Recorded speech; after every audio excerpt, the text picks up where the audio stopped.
Hadrah ingkang puspita kasiliring samirana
gayenge kaya ngene apa ya do ngantuk. Begegek ugek hemel-hemel sak dolita lae. Tole nala garing Petruk lawan Bagong. Kula Bapak. Apa, Pak?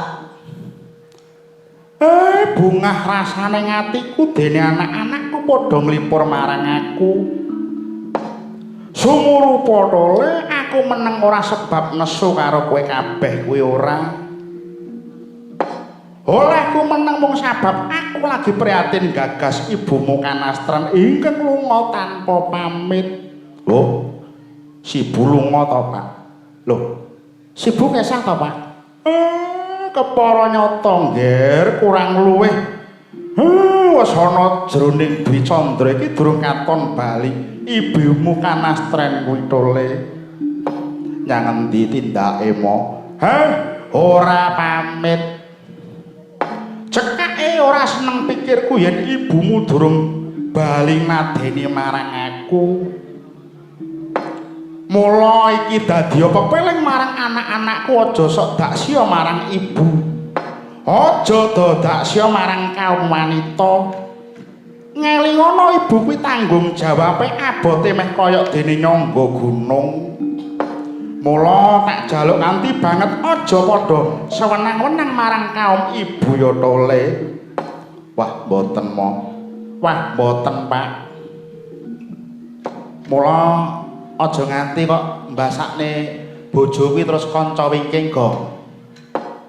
Ngelingono ibu kuwi tanggung jawabe abot gula wentah putra gula wentah ngomah. Ayo truk ora kok truk. Arep kaya mapa bojoku kuwi wis nganak-nganake aku telu truk. Mula tak syukuri arep kaya ngapa wis tak gemateni saiki trane gelem prihatin nampakne sing lanang kok truk. Ha iya. Mula wajibe wong lanang kudu tansah tresnane marang bojo legong. Long-longing driya mangu-mangu. Mangungkung kandohan rimang. Leleno tanpa kanin. Oh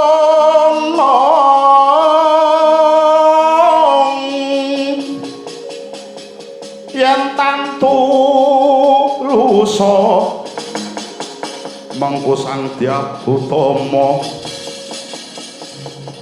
mangkono sang Natawusnya lan ngrerepa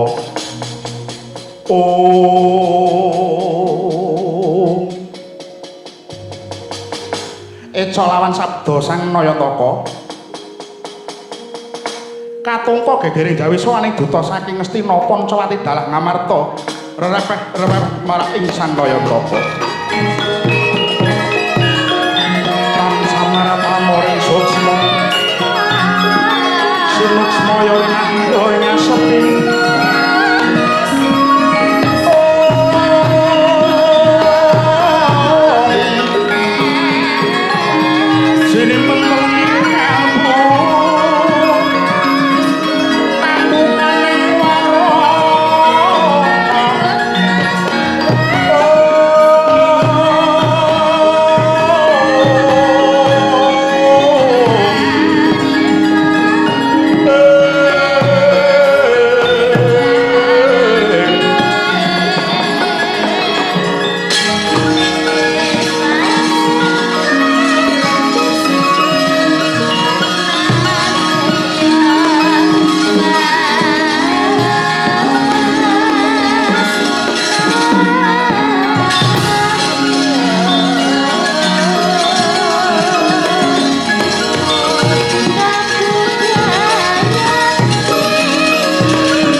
pandang sumulut amadangi jero pasareyan